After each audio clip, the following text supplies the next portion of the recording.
warahmatullahi wabarakatuh. Kita lanjutkan untuk mata kuliah setelah ujian tengah semester.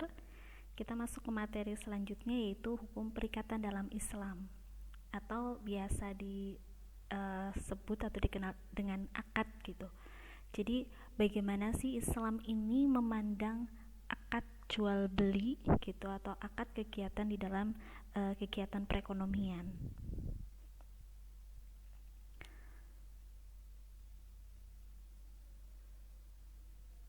Ya, kita mulai dari pengertian akad. Secara bahasa, akad ini berasal dari bahasa Arab yang artinya adalah al-rob, yang berarti tali atau ikatan. Kemudian ada al-aqdatu yang berarti sambungan, dan al-ahdu yang berarti janji. Ini secara bahasa gitu, bahwasanya akad ini adalah tali atau ikatan, sambungan, dan juga janji. Nah, sedangkan secara istilah, akad di sini adalah sebuah tali yang mengikat seseorang dengan orang lainnya. Artinya ada dua belah pihak yang kemudian menjadi salah satu syarat gitu terpenuhinya sebuah akad gitu. Nah, untuk tujuan perikatan dalam Islam atau akad, di sini ada beberapa syarat agar tujuan dari perserikatan ya ini sah di dalam Islam. Yang pertama, tujuan akad bukanlah merupakan kewajiban yang telah ada atas pihak-pihak yang bersangkutan ketika akad belum diadakan, seperti perikatan alami, namun hendaknya tujuan itu dilaksanakan di awal akad. Nah, jadi yang poin pertama yang harus diperhatikan adalah ketika kita melakukan akad, itu memang awalnya tidak ada akad yang sebelumnya, atau tidak ada kayak sangkut paut antar pihak gitu sebelumnya. Benar-benar tadinya kedua belah pihak ini ya tidak ada ikatan gitu kan. Kemudian melakukan sebuah akad gitu. Contoh kalau semisal dalam jual beli, berarti antara si penjual dengan si pembeli ya memang di awal ini tidak ada akad sebelumnya gitu. Memang baru akan melakukan akad ya ketika terjadi transaksi jual beli. Kemudian yang kedua adalah tujuan ini harus berlangsung hingga akhir akad. Nah, jadi ketika sudah di sini saya contohkan akad jual beli. Ketika kita sudah deal gitu kan ya, kita menyepakati akad itu, maka akad ini harus berjalan gitu dari awal sampai kemudian nanti akhir akad sesuai dengan syarat dan ketentuan yang memang sudah disepakati saat awal akad gitu. Kemudian yang ketiga, tujuan dari akad ini harus dibenarkan oleh syariat Islam. Nah, ini poin yang penting gitu. Jadi boleh ketika kita ini melakukan sebuah akad gitu kan, kesepakatan antara dua belah pihak, tapi yang menjadi dasar utama adalah kita melakukan akad ini memang sesuai dengan syariat Islam. Semisal akad jual beli, jelas gitu kan, barang yang diperjualbelikan, hal-hal yang diperjualbelikan ini harus sesuai dengan syariat Islam gitu. Akad ini akan menjadi salah adalah ketika contoh ya, akad jual beli, tapi barang yang diperjualbelikan ini adalah barang-barang yang notabene-nya haram gitu di dalam Islam. Ya maka akad ini pun tidak sah begitu, tidak sesuai dengan syariat Islam.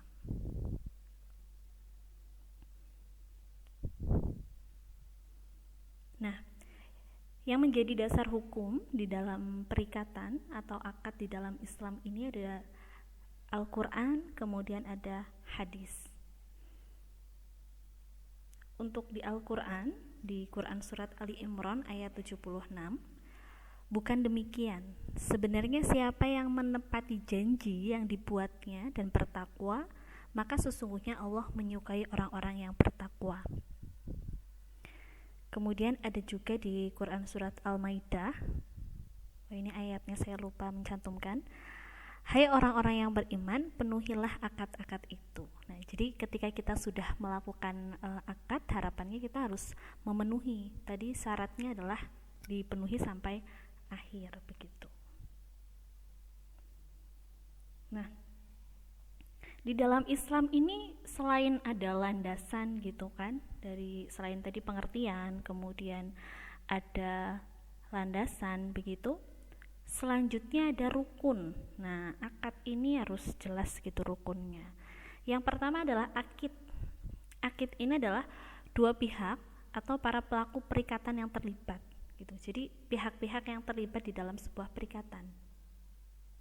Nah, ini biasanya umumnya ada kalau di dalam perbankan gitu kan.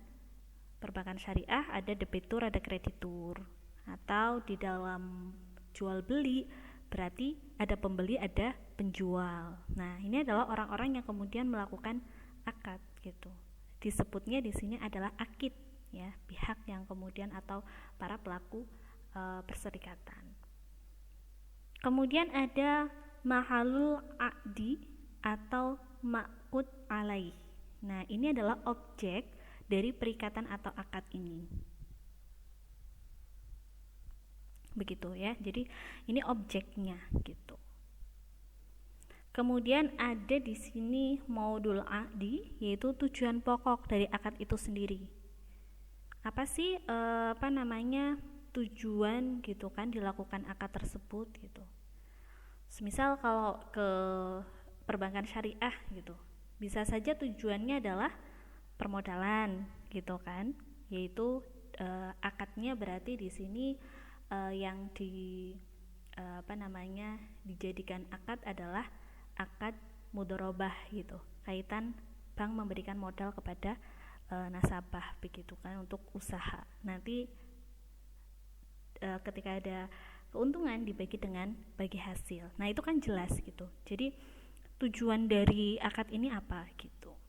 Kemudian ada ijab, yaitu ucapan sighot akad yang keluar dari pihak pertama gitu kan. Kemudian ada qabul, yaitu ucapan atau ungkapan sighot akad yang keluar dari pihak kedua gitu. Jadi antara kedua belah pihak ini ada kesepakatan begitu. Nah, ini tadi ada 5 hal ya yang kemudian menjadi rukun akad gitu, yang memang sudah disepakati oleh para jumhur ulama.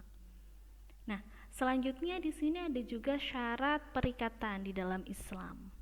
Nah, yang pertama tadi subjek hukum ya, atau akidnya, para pelaku atau para pihaknya gitu kan, kedua belah pihak ini dia harus cakap ya. Jadi cakap di sini pasti balik gitu kan. Kemudian dia tidak memiliki gangguan ya di sini, atau bukan orang gila gitu. Kemudian bukan juga anak kecil yang belum mengetahui. Artinya maksudnya seseorang yang belum paham akan hukum gitu. Nah, itu tidak bisa kemudian dia menjadi subjek dari akad ini begitu. Kemudian yang kedua adalah objek hukumnya. Ini objek akadnya atau objek objek di dalam akad ini harus jelas dapat diterima secara hukum, terutama tadi hukum Islam ya, seperti yang tadi saya sudah sampaikan. Nah, ini ada beberapa asas. Nah, ini yang harus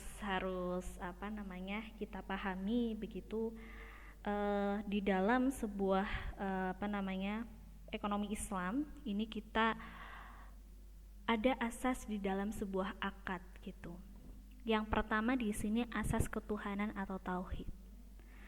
Artinya ketika kita melakukan sebuah akad janji gitu. Nah, ini memang dilandaskannya adalah adanya asas ketuhanan atau tauhid.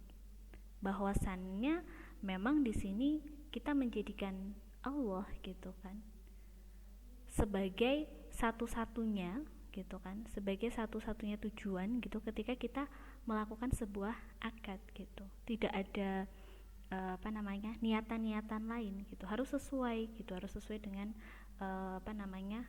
ketauhidan kita terhadap Allah begitu. Kemudian yang kedua ada asas kebolehan. Bebas ya, kebolehan atau bahasanya saya ganti. Bebas gitu. Artinya kita di dalam ekonomi Islam ini bebas melakukan akad, ya, jual beli itu bebas, boleh gitu kan. Tapi memang harus tetap sesuai dengan syariat Islam tadi gitu. Boleh kita kok jual beli, tapi jual belinya jelas adalah barang-barang yang dihalalkan begitu. Kemudian asas keadilan, dua belah pihak gitu kan ya, yang dimaksud dengan asas keadilan ini antara kedua belah pihak tadi yang melakukan akad gitu, atau tadi disebutnya adalah akid, itu memiliki porsi yang sama gitu. Tidak ada yang semisal salah satunya itu lebih kayak gitu, tidak gitu. Ketika melakukan akad, dua-duanya ini adalah memiliki porsi yang sama gitu. Jadi masing-masing pihak ini ya memiliki porsi yang sama gitu. Maka di sini ada asas keadilan. Bukan berarti salah satu pihak ini lebih dari pihak yang lain, tidak begitu. Kemudian ada asas tertulis. Nah, ini penting, yaitu ketika kita melakukan sebuah akad jual beli atau tadi akad permodalan, ini harus ditulis. Kenapa harus ditulis gitu kan? Karena di dalam sebuah akad itu kan pasti ada hal yang kita sepakati bersama, ada syaratnya, ada ketentuannya. Ketika nanti ternyata ada hal-hal yang tidak berjalan sesuai dengan yang sudah kita sepakati di akad, nah kalau tidak tertulis kan bingung nanti untuk menyelesaikannya begitu. Tapi kalau tertulis itu kan jelas gitu. Saya contohkan, kita melakukan pembelian gitu, pembelian 1 unit laptop dengan tipe X misal. Nah, di akad itu disampaikan gitu kan ya, bahwasannya ketika kita membeli laptop tersebut, kita mendapatkan garansi semisal 1 tahun. Ketika ada yang rusak, kita bisa melakukan klaim. Nah, itu kan harus tercatat gitu. Ketika belum 1 tahun ternyata ada kerusakan, maka kita bisa melakukan klaim tersebut.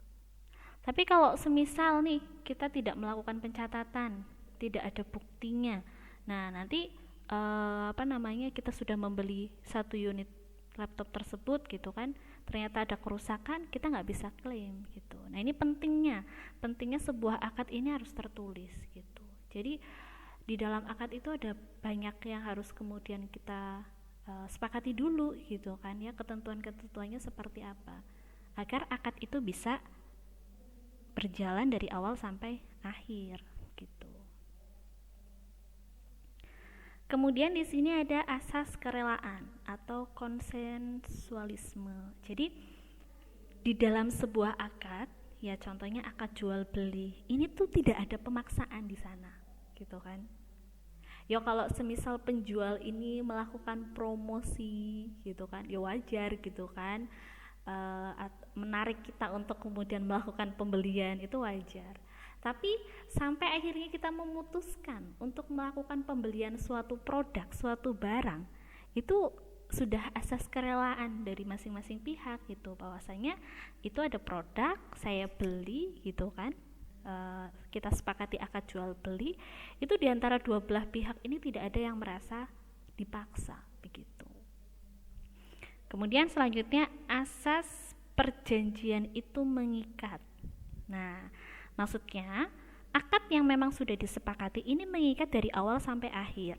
Makanya perlunya tadi akad itu ditulis adalah ketika nanti di tengah-tengah jalan nih gitu kan, kalau semisal ada hal-hal yang tidak sesuai, kita bisa menyelesaikannya sesuai dengan yang sudah disepakati di awal. Kalau ternyata di tengah-tengah jalan terjadi permasalahan, nah itu kesepakatannya seperti apa gitu. Karena memang akad ini ya harus diselesaikan sampai akhir begitu.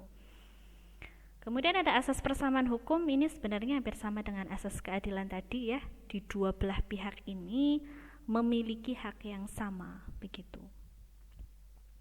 Kemudian asas mendahulukan kewajiban daripada hak. Nah, di dalam sebuah jual beli ini ya harus dahulukanlah kewajiban kita, baru nanti kita akan mendapatkan haknya. Ada juga asas larangan merugikan orang lain. Nah, kenapa di dalam Islam ini disampaikan bahwasannya jual beli itu dihalalkan, tapi riba itu yang diharamkan gitu. Nah, karena di dalam Islam kita menjunjung tinggi ya, jual beli boleh gitu. Artinya harapan kita itu dengan adanya proses jual beli itu memang menguntungkan kedua belah pihak. Satu pihak memang membutuhkan dan pihak lain memang menyediakan kebutuhan tersebut. Nah, ada keuntungan di sana yang memang keuntungan tersebut pantas untuk kemudian didapat begitu. Nah, tidak ada orang yang merasa dirugikan begitu. Jadi harapannya aktivitas-aktivitas ekonomi Islam ini adalah kita menghindari seseorang ini melakukan perbuatan yang merugikan orang lain atau berbuat zalim kepada orang lain. Nah, makanya di dalam proses jual beli itu pun sering sekali disampaikan bahwasannya ketika kita melakukan jual beli dan kita tahu barang atau produk yang kemudian kita jual ini ada cacat, maka harusnya disampaikan di awal gitu. Harapannya adalah agar tidak merugikan orang lain. Pembeli itu berhak untuk kemudian mengetahui detail dari produk yang akan dia beli gitu. Nah, ini harus disampaikan juga. Harapannya adalah agar tidak ada kerugian gitu kan dari kedua belah pihak. Nah, jadi di sini kita bisa mengambil kesimpulan ada perbedaan perikatan ya antara ekonomi secara umum dengan ekonomi secara Islam. Yang pertama, memang di Islam ini sangat memperhatikan sekali kehalalan dari objek, tapi kalau umum tidak. Artinya di dalam ya namanya ekonomi konvensional, apapun bisa jadi objek untuk diperjualbelikan begitu. Tidak melihat dari sisi apakah itu hal yang halal ataupun haram. Kemudian di sini memperhatikan juga sumber pendapatan dari akad gitu. Kehalalan uang biasanya memang sampai sedetail itu gitu. Sedangkan untuk dari umum ini tidak memperhatikan sumber pendapatan akad. Dan yang ketiga adalah di Islam ini tidak memakai sistem bunga, tapi digantinya adalah dengan bagi hasil. Kalau di umum ini memang memakai sistem bunga. Nah, ini ada beberapa perbedaan ya. Nah, kapan sih kemudian akad ini berakhir? Karena tadi di depan juga sudah disampaikan bahwasannya akad ini kan mengikat gitu kan dari awal sampai akhir. Tapi bisa juga berakhir sebelum waktunya, bisa gitu. Pertama mungkin karena difasak. Ini karena ada hal-hal yang dilarang syarak atau syar'i gitu ya. Jadi mungkin ada hal-hal yang memang dilanggar gitu kan. Akhirnya diputus begitu. Kemudian bisa juga karena pembeli memilih untuk membatalkan jual beli karena sebab-sebab tertentu dalam khiyar. Nah, apa itu khiyar gitu? Jadi di sini ada hal-hal yang ada hal-hal yang dilanggar oleh salah satu pihak gitu kan. Jadi memberikan hak kepada pembeli itu untuk melanjutkan atau tidak gitu. Contoh gitu ya, contoh. Saya mau pesan saya melakukan pemesanan gitu, pemesanan produk gitu kan. Pemesanan produk sekarang nih gitu yang lagi yang lagi marak-maraknya kayak gitu. Belilah masker misal gitu kan. Beli masker. Ternyata saya pengennya maskernya itu adalah merek A. Kemudian yang datang itu ya adalah merek B gitu. Nah, tidak sesuai dengan akad yang memang sudah disepakati. Maka di sini pembeli ini boleh menentukan tetap mau pakai yang merek B atau kemudian membatalkan kesepakatan yang ada. Ini boleh, karena memang tadi ya, artinya si penjual ini tidak mengusahakan atau kemudian tidak memenuhi kesepakatan yang ada gitu. Kemudian Yang ketiga, karena ada salah satu pihak yang membatalkan akad dengan catatan ada persetujuan lain. Ini juga bisa gitu kan ya. Salah satu pihak melakukan pembatalan akad. Tapi kemudian ada catatannya atau diganti dengan ada kesepakatan lain begitu. Kemudian karena kewajiban yang ditimbulkan oleh adanya akad tidak dipenuhi oleh pihak-pihak yang bersangkutan, kedua belah pihak tidak memenuhi kewajiban yang ada, ini bisa berakhir. Atau yang terakhir adalah karena habis jangka waktunya, ya contohnya sewa menyewa gitu, memang sudah selesai ya maka berakhirlah sudah akad tersebut.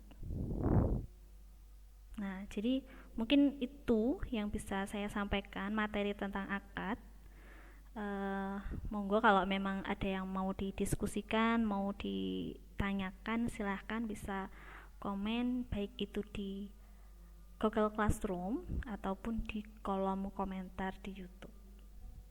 Mungkin itu saja dari saya akhiri. Wassalamualaikum warahmatullahi wabarakatuh.